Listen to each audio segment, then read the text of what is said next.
Good afternoon to everyone. Let me introduce, for those of you who don't know, my colleagues who are with me. From my left, Melissa DeRosa, who is Secretary to the Governor. To my right, Dr. James Malatras, who's not a real doctor, like the doctors here, but he's still technically a doctor. Runs Empire College. He's done all great policy work for the state for many years. To his right, Gareth Rhodes. He's not a doctor either. Well, technically, he's a doctor, too, because an attorney is a doctor, who is at Department of Financial Services, but who has worked with me in the state for many years, and he's been a great talent here. It's a pleasure to be here today. We're in Syracuse, State University of New York, upstate, medical school and hospital. I had a chance to say hello to the nurses and doctors who work here, got to wave from a social distance. But I wanted to say thank you for all they've done here. They also sent a team down to New York City. So it's just been an extraordinary experience, but we've seen the good, the bad, and the ugly in all of this, and the good is beautiful. Let me talk to you about some of the facts that we're dealing with today. Facts are our friend, right? People want to make decisions. They want to know the facts without spin, without opinion. And that's what we've been giving them. Total hospitalization rate is down a tick, which is good news. The change in hospitalization on a rolling total, you see, is down. Number of intubations is also down. The number of COVID hospitalizations per day, these are new people who are newly diagnosed with COVID. It's under 1,000, which is good news. It's still a significant number of people, 900 people. After all of this, we still have 900 new infections yesterday on a 3-day rolling average. But overall, you see the numbers coming down, so that's good news. This is the worst news. Every day, I think maybe today is the day the nightmare will be over, but it's not. 335 people passed away yesterday from this virus in this state. That's 335 families. You see this number is basically reducing, but not at a tremendous rate. And the only thing tremendous is the number of New Yorkers who still pass away. Everyone is talking about reopening. I get it. You can't sustain being closed. The economy can't sustain it. Individual families can't sustain it. We can't sustain it on a personal level. Our children can't sustain it. But we have to, when we talk about reopening, this should not be a political discussion. It shouldn't be a philosophical discussion. It shouldn't be because people are protesting or some people want it, some people don't want it. It is a factual discussion on reopening, right? So let's demystify it a little bit, because in this environment it's becoming rhetorical rather than factual. We want to reopen, but we want to do it without infecting more people or overwhelming the hospital system. We're at Upstate Medical today. Our great fear was the number of people infected would overwhelm the hospital capacity. So that's the balance. Reopen, but don't increase the number of infected people and don't overwhelm the hospital system. Well, then design that system in reopening, right? You can factually, with data, design a system that does just that. And that's what government is supposed to do. Government is not about spouting political or philosophical opinions. Government is about running services, designing programs that actually work for the people to address the problem. And in this situation, we can actually measure. We have data. We have facts. So measure what is happening in society and calibrate your reopening to those measurements, right? So We're adopting a set of rules, a set of guidelines. We've studied reopening plans all around the country. We've spoken to every expert on the globe who's been through this before, and we've come up with factual data points to guide us on reopening. First point, don't overwhelm the hospital system. If the hospital system in an area exceeds 70% capacity, which means you're 30%, you only have 30% left, or the rate of transmission of the virus hits 1.1, those are danger signs. We know that. Remember, hospital capacity, if you're at 70% on your hospitals, there's a 2-week lag on this virus. So if you ever hit 70%, you can expect the number to go up for the next 2 weeks as people who just got infected actually get ill, and some of them come into the hospitals. So 70% is a safe metric to use for your hospital capacity. If the transmission rate hits 1.1, that's what they call outbreak. That means it's going to spread much, much faster. You wouldn't start reopening unless you had a transmission rate below 1.1, really below 1. But if it hits 1.1, that means you're in trouble. So those are the two main data points. If you look at the state, and this state is different than most states. This state has New York City, one of the most dense urban areas on the globe, and then we have upstate New York. And if you look at our infection rate upstate New York, it's very different than the rate downstate New York. And if you look at the rate upstate New York, it's comparable to many states in the Midwest and the West. We hear the discussion every day, well, some states are reopening because they don't have that bad a problem. Some of the places in upstate have a problem that's comparable to states in the Midwest or the West. Much, much different than New York City. Okay, then let's come up with data points, factual points of what we have to do to reopen so everyone has the same opening template that we're dealing with. And we have to be smart about this. Again, I know it's emotion, and I know people are feeling emotional, but emotions can't drive a reopening process, right?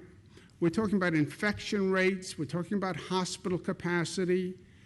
Separate the emotion from the logic, and we have to act as our logical selves here. And that's what smart means. Be smart about it. Don't be emotional, don't be political, don't get pushed politically into a situation. Protesters are in front of the Capitol, we better reopen. No, I'm not going to do that. That's not how we make decisions. The first point is CDC set guidelines as to reopening for states. We think those CDC guidelines make sense, which is you have to have a 14-day decline in the number of hospitalizations before you go forward. Second, identify industries that you can start reopening that will bring people back to work, get the economy going, but you know you can do the appropriate precautions and social distancing. So in phase one, we're talking about the construction and manufacturing industry, right? Those are two industries that employ a lot of people, but we believe you can put the right precautions in place and learn the lessons from where we have been. And say to those businesses, this is not just about government, say to the businesses, tell us how you are going to incorporate the lessons that we just learned. How do you incorporate social distancing? How do you incorporate fewer people in a space so you reduce density? How do you have the right PPE? How are you going to monitor? Are you going to take temperatures of everyone who walks in? That's for businesses to decide also. Separate point, make sure you don't have what we call attractive nuisances, not really the right use of the term. Attractive nuisance is a legal term, but an attractive nuisance in this context, you open up a facility or an attraction that could bring people from outside the region to you. You have all this pent-up demand in the whole tri-state region. Make sure you don't open up something that's going to bring hundreds of people from the outside in. What business precautions will those individual businesses take? Watch the healthcare capacity. Your healthcare system cannot go over 70% capacity. Again, there's a 2-week lag. If you're at 70%, bells should go off. Don't go over 70% in your ICU beds. Many of the people who come in with COVID need an ICU bed because it's a respiratory illness. As a matter of fact, almost at the heat of this, almost every bed in a hospital turned into an ICU bed. That's why we needed the ventilators, because these people who get seriously ill with COVID need that level of care. Remember, you have a flu season coming up in the fall, and the number of hospitalizations normally goes up in the flu season. So anticipate that. Stockpile the equipment. We learned a lot of painful lessons here. One is you have to have the PPE, you have to have the masks, you have to have the gown. There's an international demand on it. So make sure we have a stockpile or reserve of the PPE. We have to have testing. How many tests?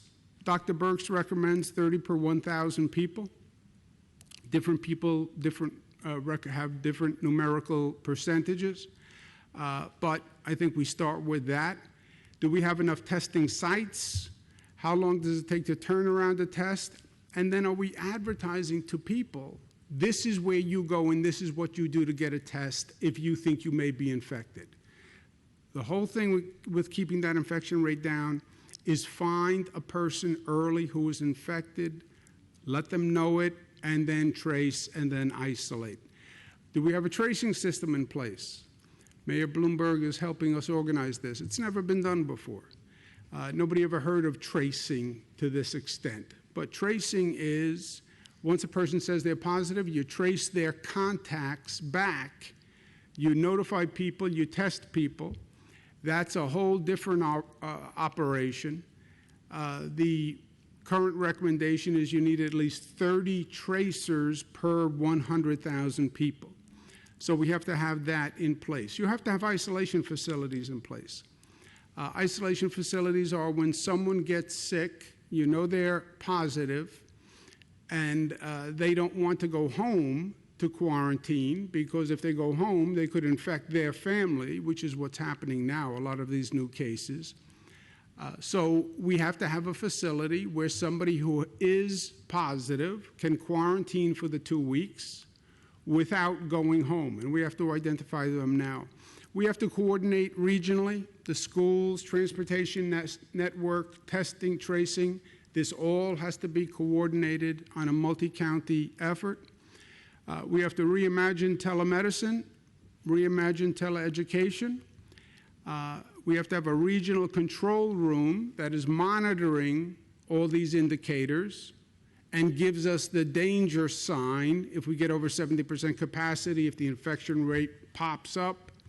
We have to have one central source that's monitoring all these dials that hits the danger button so you could actually slow down the reopening. And then we have to protect and respect essential workers, which I'll talk about in a moment.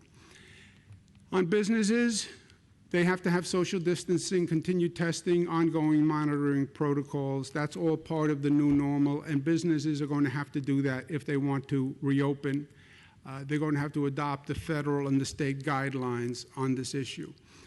Today we're announcing an advisory board that is made up of statewide business leaders, academic leaders, civic leaders, who's advising us on just this, and they have been for weeks, and I want to thank them very much.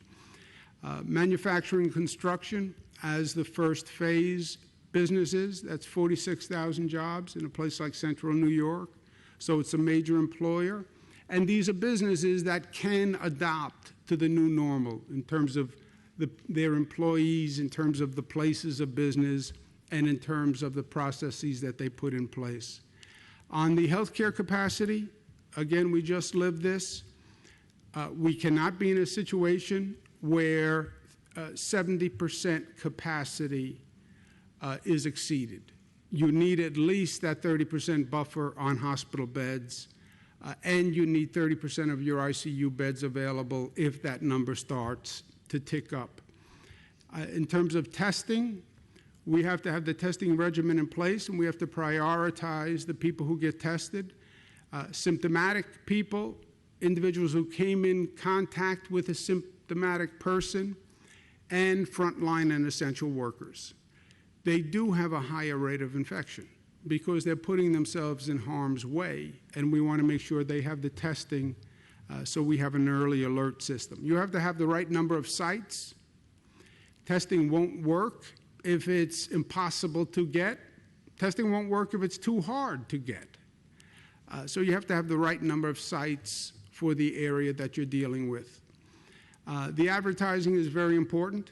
It has to be available, but people have to know it's available. And they have to know what the symptoms are that would have them go get tested. Because again, this is about people understanding it and people buying into it.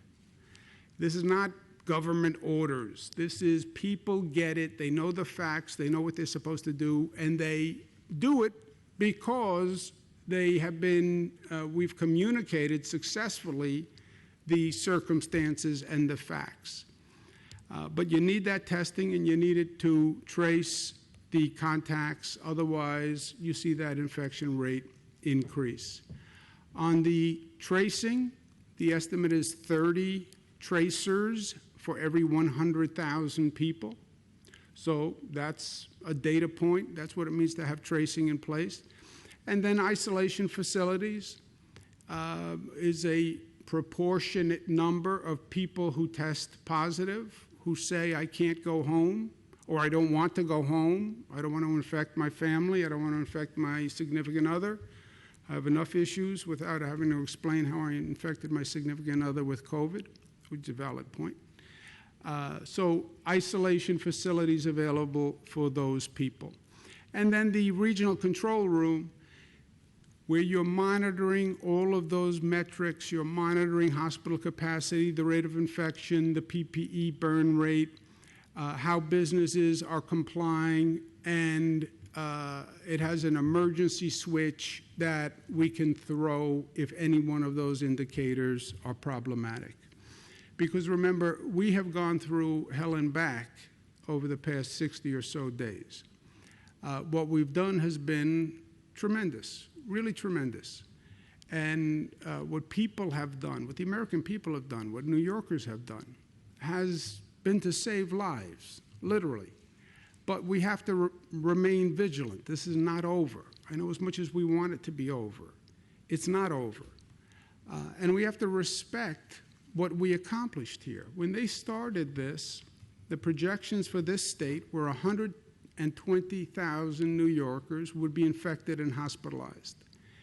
Only 20,000 were infected and hospitalized. How could they be so wrong? They weren't wrong. We changed reality.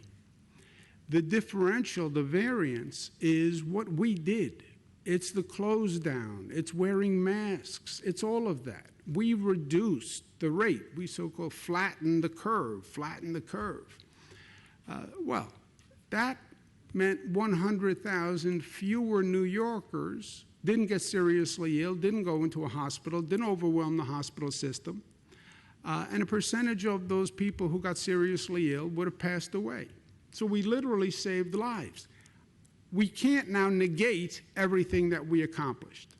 We have to do the opposite. We have to take this experience, and we have to learn and grow from the experience, and we have to build back better than before. As a society and as a community, we need better systems. This exposed a lot of issues, fundamental issues. We have to do a better job on teleeducation, remote learning. Sounds great.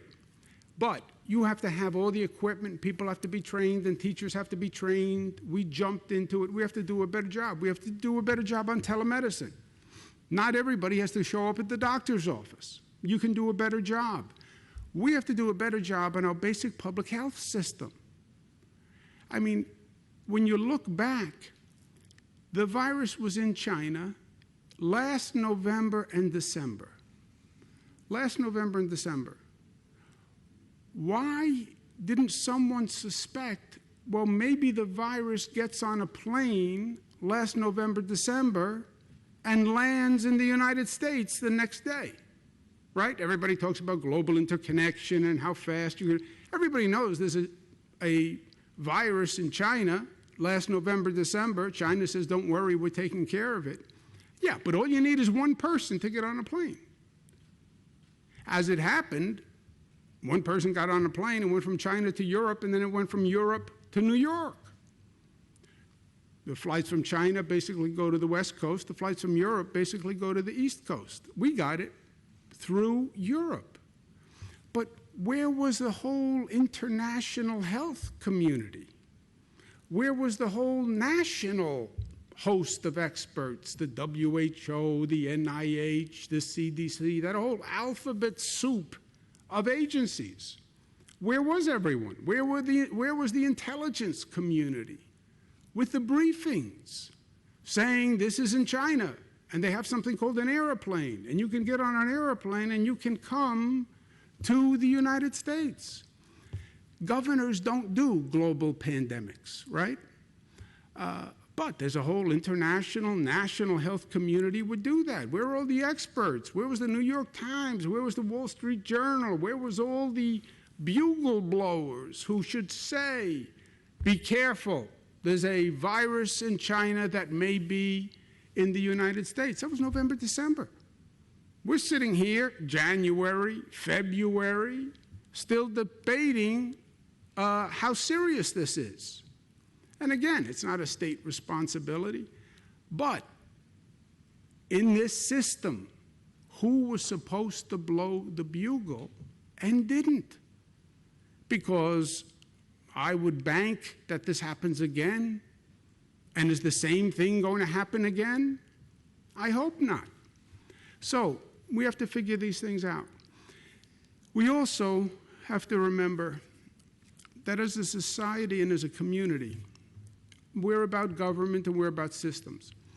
But even more, we are about values. What makes us who we are our values. And that's my last point, which is point number 12, protect and respect the essential workers. I had two nightmares when this started. One, that I would put out directives on what we need to do, and 19 million New Yorkers would say, I haven't been convinced, I'm not going to do this. Because look at what the directives were. We're going to close down every business, you have to stay in your home. I mean, the most disruptive government policies put in place, I can't even remember the last time. I can't even see in the history books the last time government was more disruptive to individual life. No businesses, everybody stays home. No schools. What happens if New Yorkers said, we're not doing that? We're not doing that. It's too much. It's an overreaction. It's political. Because everything's political nowadays, right? So easy to say, well, that's just political. That was a fear. Because if New Yorkers did that, governmentally, had no ability to enforce 19 million people staying in their homes. That's why the communication was so important. Give them the facts, give them the facts, give them the facts, so they understand why. That worked. Second nightmare was, what if the essential workers don't show up? You have to have food, you have to have transportation, the lights have to be on, someone has to pick up the garbage, the hospitals have to run. What if the essential workers said, I'm not showing up? You communicated so effectively the fear of the virus that the essential workers say, yeah, if everybody's staying home, I'm staying home too. That could have happened. I went through the HIV virus. When HIV started, people were petrified. Nobody knew what it was. Nobody knew how it lived, how it was transferred, how long it lived. People were petrified. Nobody wanted to go near it. What happens if the essential workers here said, I'm not going to show up to run the bus. You don't pay me enough to put my life in danger. I'm not doing it. They showed up. They showed up. I just finished communicating how dangerous this was to convince 19 million people to stay home and close schools and close businesses, and the essential workers still showed up. That is a value. They didn't show up for a paycheck. They didn't show up because government asked them to show up. They didn't show up because their employer said, I need you to show up. They showed up out of their values and out of their honor and out of their dignity. That's why they showed up. My grandfather, people know my father in this state, my grandfather, little Italian immigrant, Governor Cuomo, named for him, no education, ditch digger, came here, the classic immigrant story, winds up having a little grocery store in South Jamaica, Queens, poor community. And during the Depression, he almost lost the store, and he loved to tell the story. Why did he almost lose the store? Well, it was the Depression and the finances. No, because he gave away food during the Depression, because he wouldn't let anyone be hungry. So a family would come in, nobody had money, it was the Depression, and he would give them food. And he was giving away so much food that he had problems paying his bills. Gave him a lot of stress, wound up having a heart attack as a young person. But no one told him to do that. That was just his values. And I would ask him about it afterwards. I said, Grandpa, why would you? He said, what am I going to do, let them go hungry? I'm going to let somebody go hungry? That was unimaginable to him. He was an essential worker. Nobody called him an essential worker, but he was an essential worker. And that's what people are doing day in and day out here. The person who delivers the groceries, the person who's driving the bus, the person who's driving the subway, the nurses, the doctors, the orderlies, all these people who are showing up every day. Not because of the check. They could stay home too and file for unemployment. No, they're doing it out of their sense of honor and their sense of dignity and their sense of pride. This is their mission. This is their role. They're New Yorkers. They're Americans, and they're going to show up. The police officers, the firefighters. I mean, everyone's petrified. You're going to be a police officer? You're going to pull people over in a car? You're going to go into a house for a domestic disturbance? Wrestle with somebody in the house? You don't know who it is? That's what they do. That's their job. That's why I wanted to thank the healthcare workers. And everybody thanks the healthcare workers. But it's not just the healthcare workers. It's all the people who've been out there all this time, making sure everyone else could stay home. They have higher infection rates. They're getting paid a minimal amount of money. They have families at home, too, that are suffering. But they're getting up every day, and they're doing their job. So as we talk about reopening, protect and respect the essential workers. They need testing. They need equipment. They're putting their lives on the line. Protect and respect the essential workers. Public transportation, we've kept running because they need it to get to work. That's why public transportation continued. We talked early on about closing down public transportation. They said, forget it. That's how the nurses are getting to work. That's how the orderlies are getting to work. Nobody will be in a hospital. Nobody will be there to deliver the food. Nobody will be in the power plant to keep the lights on. Nobody will be at the telecommunications department. Public transportation is vital for them. Well, then make sure public transportation is safe and disinfected. The New York Daily News ran a story today on the public transportation in New York City. And their front page is a picture of a subway car filled with homeless people and their belongings. Respect the essential workers. That is disgusting, what is happening on those subway cars. It's disrespectful to the essential workers who need to ride the subway system. Upstate New York need to ride the buses to get to work. They deserve better, and they will have better. We have to have a public transportation system that is clean, where the trains are disinfected. You have homeless people on trains. It's not even safe for the homeless people to be on trains. No face masks. You have this whole outbreak. We're concerned about homeless people, so we let them stay on the trains without protection in this epidemic of the COVID virus? No, we have to do better than that, and we will. And we will learn from this, and we'll be better from this, because we are New York tough. And tough means not just tough, because tough is easy. It's smart, and it's disciplined, and it's unified, and it's loving. And that's who we are, and that's what we are.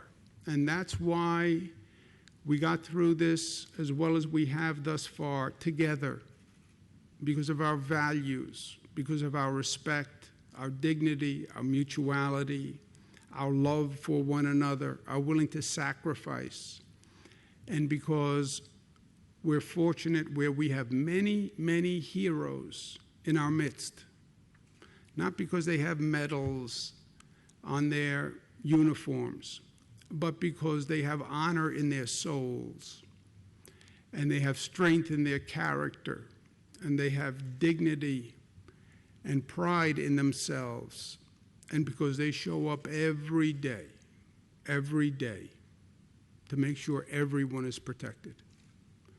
And they have to be at the top of the list. They're going to be at the top of the list in the next iteration of whatever this is.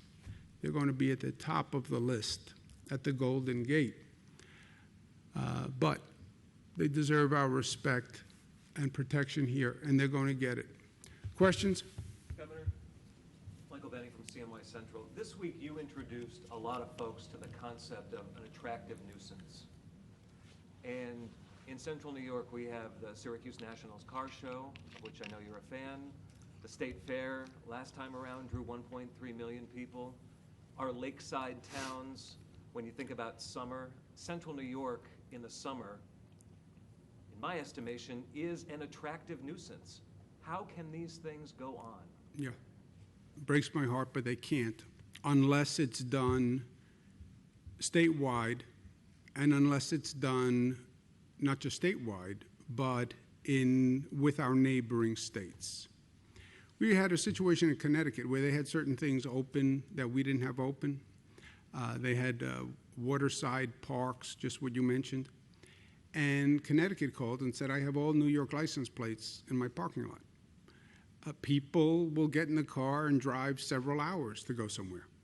Look, if you opened the State Fair this year, you'd have the highest attendance we ever had. That I can guarantee you. But it wouldn't be good. Everything is about reducing density. So it would have to be statewide. Parks, beaches, waterside attractions, that would have to be statewide, or whatever region did it without the others, you would have a massive infusion of people from everywhere. And that's then density, and density is the problem. So that's a no. That is a no, unless it was done statewide in collaboration with the other neighboring states, right? We do almost everything together with Connecticut and New Jersey, or at least we know what they're doing and the consequences of what they're doing. But can you open the state fair unless the entire state is at a point where it's opened? I don't believe so. Governor, the unemployment system is still a mess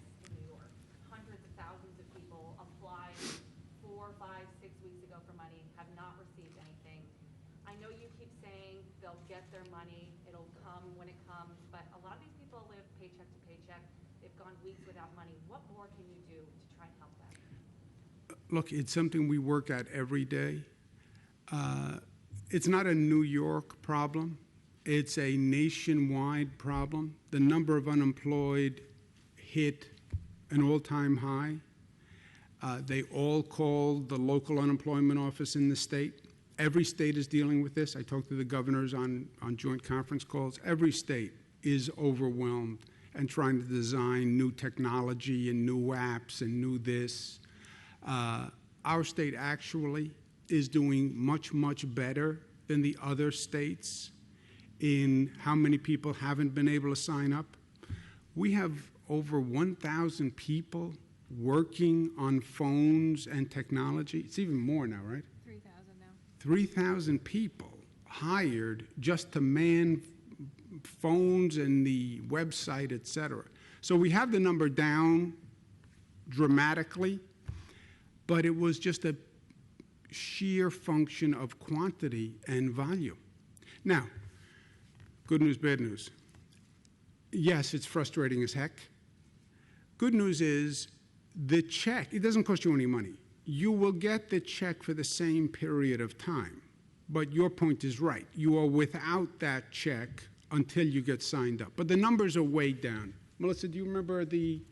So right now, we've paid out $3.1 billion to over 1.5 million people, and as the governor said, we're heads and shoulders above all the other states who are dealing with this crisis. The problem is that as we get the backlog down in the previous weeks, that continues to build. You know, we're still getting claims in real time. Right now, we're down to around 400,000 outstanding claims. The majority of those are the pandemic unemployment insurance, the self-contractors, the gig employees, people who are out of work because their kids' schools are closed, which is something that the state has never dealt with before. That was new as a result of the CARES Act that was done at the end of March. And so the Department of Labor, as the governor said, we now have 3,000 people that are working on this issue, and they're going to keep working at it till everybody gets their money. The one thing I will say is the governor did an executive order that said that you can't be evicted for the 90 days, and obviously that's something that will extend going forward if that's necessary. So while folks are waiting to get this processed and while we get through this, at least they know they can't be evicted from their homes, and they will get the back pay back to the first day that they were due it. And we understand and we sympathize, and we're asking people to please remain patient, and we're doing everything we can to resolve the problem. You were asked about the exposure for some of those folks yesterday, and you said you believed it was 3 dozen or so. I spoke to 3 dozen families myself, just me, that had someone else's information in the mail, their social security numbers, their phone number, where they worked, all their financial information. So you had a chance to re-examine that exposure? So that's what we were aware of as of yesterday morning. We did a further investigation. It appears there was one mailing that was the problem, where literally 2 pieces of paper, when they were printed and collated, were stuck together, and then that caused the whole mailing to be off. And so we haven't identified the specific number. They're looking at that right now, but out of an abundance of caution, everyone whose forms were printed and mailed that day are going to receive free credit monitoring for an entire year, and they're having their claims prioritized. So they are working on that. As of yesterday morning, that was the number. We fear that number is higher, but we have isolated the one mailing that it was impacted from. And what day was that? I can get that information too. It was the end of last week. Sure. Today, all the points that you made today seem to be very similar to the points that were made in yesterday's briefing. Are we as a region seeing why now having permission to reopen after May 15th? Today what we did, I gave concepts more yesterday. Today I actually gave the numbers and the data, the actual steps to a reopening plan. We said that we'll look at regions. May 15th, state goes on unpause. We are on pause, unpause. That's about 2 weeks. The CDC guideline says declining cases for the preceding 2 weeks. So if we see the cases continuing to go down, we get to November 15th, we'll have met CDC guidelines in some parts of the state, not New York City, not downstate, unless a miracle happens, please, please. But so then you'd have regions which would meet the CDC guidelines, like some of the other states have met CDC guidelines. They could then plan a reopening The question will be, what is a reopening plan? Right, everybody's talking about reopening. I'm going to have a reopening plan. What is a reopening plan? There was no such thing as a reopening plan. Nobody's done it before. So we went back, we studied every reopening plan, spoke to every international expert who went through this epidemic wave, second wave, flu season, and actually came up with 12 steps which are a reopening plan with metrics, with data. Here are the numbers, and this is what has to be in place to reopen.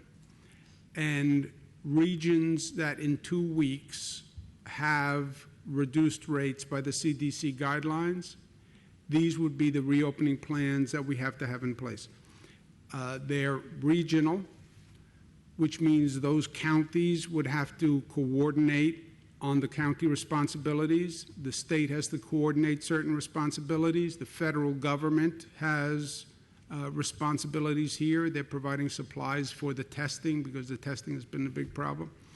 So this is the probably most specific reopening plan with data that I have seen, and I've went through many of these, but it's a very fact-based, data-driven reopening plan for regions that would keep them safe and allow the economy to reopen in phases. Yesterday, the president apparently had a phone conversation with several governors around the country, and he said, quote, states should seriously consider reopening their schools before the academic year is over.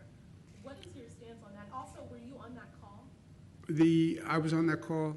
He's talking to states. When you talk to the governors, you have 50 governors, you have 50 different situations, right? You have some states that have a de minimis problem, and then you have me on the phone who has the worst problem in the country. So some states are reopening. If a state is reopening, then it would make sense for some states to reopen schools. I don't know how you really reopen businesses statewide without reopening schools, right?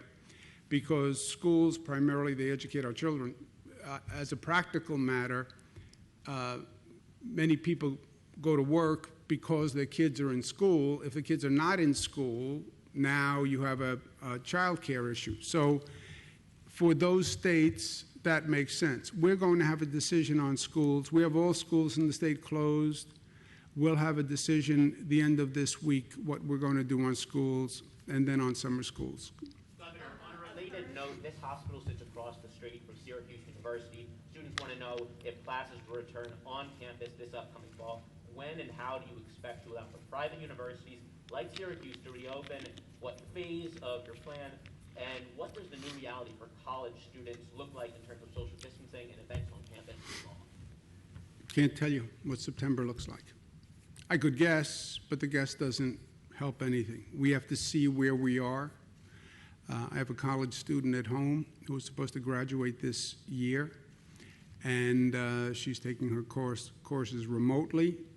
They don't plan any graduation. They don't plan any ceremony. So we'd have to figure out September before we get there, but we have a long way between here and September. The opening of private universities, would they be able to open as the SUNY schools too as well, or at the same time? Whatever rules would apply to SUNY, I would imagine apply to private schools, unless, private school can always make their own decisions. Hospitals like Glens Falls Hospital that say they haven't received guidance from the Department of Health in regards to resuming elective surgeries. What do you have to say to that? Are they going to receive guidance? Glens Falls? Nope, because they're in the Capital District. And other hospitals? Yeah, when we were in the midst of this, we were worried about the hospital capacity, so we did a couple of things. We mandated that every hospital add 50% capacity. So we went from 50,000 beds in our system, about 53,000, to about 75,000 beds. We were looking at a projection of 120,000 hospital beds needed. We only had 50. We went to 75 with the 50% additional. And then we said no elective surgery, so you don't fill those beds with elective surgery that can be postponed. Elective, by definition, is not life-threatening. Some regions of the state where the numbers have come down, you can allow elective surgery again in those hospitals because you don't have a capacity issue. Some parts of the state, we still worry about a capacity issue.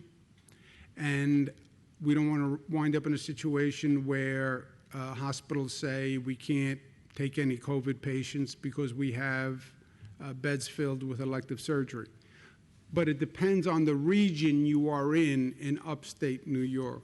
But Dr. Malatras knows this better than I do.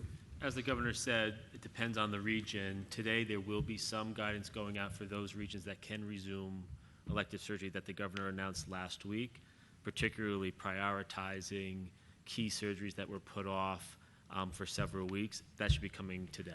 So hospitals, specifically, you said no, so Glens Falls will not be receiving any guidance? Capital District region still has a capacity issue. Western New York has a capacity issue. Central New York, I don't know. Do you know? Central New York will have guidance because they've fallen under the capacity threshold. So all the regions will be notified if you're above the threshold, below the threshold, and then receive guidance based upon where they sit right now in relation to what the number of COVID cases that they do have in their regions. So Central New York, he's saying, can resume elective surgery because their capacity number is lower. The number of cases they have is lower. Western New York, Capital District, that's not the case. Governor, as other states. Let's ask someone else if I can. Hi, Governor, as other states start to, reopen, is there any concern that New York could fall behind economically since we're, maybe not quite ready to reopen yet? We're talking about regions of New York, right? So different regions are in a different place. Downstate New York is one of the most hard-hit places on the globe, let alone in the state of New York or the nation. But look, now downstate New York also had 9/11. Downstate New York also had Superstorm Sandy. You will take there will be a disturbance to the economy, I have no doubt. But we will come back in downstate New York. Upstate New York, again, some of the regions in upstate New York are much like other states. That was that slide I showed you. So we can be at about the same place that they are. But I'm not going to trade off economics for life and death, right? Public health comes first, life comes first. Thinking about my grandfather, he used to love to say, if we have our health, anything else we can figure out. But you have to have your health. If you're ever in a situation with yourself, God forbid, or a loved one where they give you a really devastating diagnosis, you see how fast everything else becomes irrelevant. It's just gone, If you have your health, you can figure out anything else. If you don't have your health, nothing else matters. Let's take one more. Governor, how was the new... You see tracing as a state responsibility or regional? I mean, local departments have hired all these people. Both. You have county health departments that technically have tracers or people who do this function on a much lower level now. But you have county health departments, you have state health department officials, and then we're going to have to hire people also. This is something that no one has ever done before. And Mayor Bloomberg, former mayor of New York City, is going to help us design a system, do the training, but it's going to be a collaborative. So if you said Central New York, if you look at those numbers, Central New York would need about 150 tracers. That would be, you look at the counties in that region, how many people can do tracing who are now employees of the health departments, governments in that region. You don't have to be a health department person to be a tracer. How many state employees, and then how many do we have to hire to put that system together? Governor, how is the new 24-hour mandate going for nursing homes when it comes to releasing new COVID-19 information? Have you guys found any that haven't been following that new rule?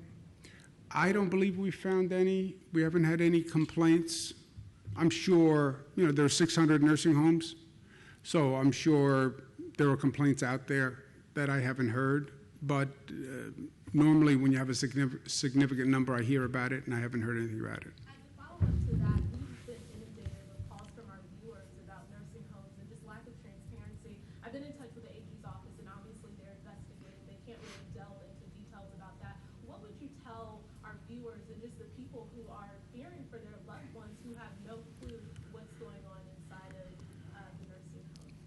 Well, they have a right to know, and that is a responsibility of the nursing home. The nursing home has to inform family members of the status of a person in a nursing home. And that we can help with. And the Attorney General is investigating, Department of Health is investigating also. What's really happening in nursing homes is what we feared from the get-go, right? We were introduced to this virus in state of Washington in a nursing home. This virus is an efficient, effective predator, and the virus preys on the vulnerable, and the vulnerable are primarily elderly people, people with a compromised immune system. And a nursing home is ground zero for this virus, period. It is a congregate facility of vulnerable people. And to stop the virus from getting in, where every staff member who walks in, they have to take their temperature, et cetera, testing, et cetera, but it just takes one person, one facility person, one nurse, one orderly, one doctor, one anything to walk in there with a virus, and then it is fire through dry grass in that nursing home. That is, you look at the people who have passed with this virus, predominantly senior citizens, predominantly people with a compromised immune system. That is where this virus goes, and it is frightening. It is frightening. And if you have a loved one in a nursing home, yes, it is frightening. One more, sir. Governor, since there's a regional plan for reopening, if that second wave does occur later this year, would you consider a regional plan to close down the region where the infection rate? Well, the way the plan would work is you have built-in monitoring mechanisms, right? You have a built-in, I would say governor, but I don't want to say that. Governor can be a limiting device. You have a built-in circuit breaker. If you go above 70% capacity on your hospitals, circuit breaker. So if you hit flu season and people start to come in for the flu and you hit that 70% threshold, then circuit breaker. You have to do something different. You're in the red zone. If the infection rate for COVID goes over 1.1, which is one person has it, and it transfers to more than one person, 1.1, circuit breaker, because you're off to the races at 1.1. That is what they call outbreak status. We're down by like 0.8 now.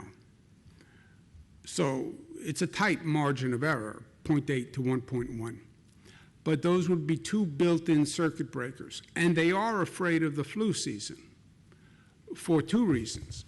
The flu season takes up hospital capacity. The flu season takes up testing capacity.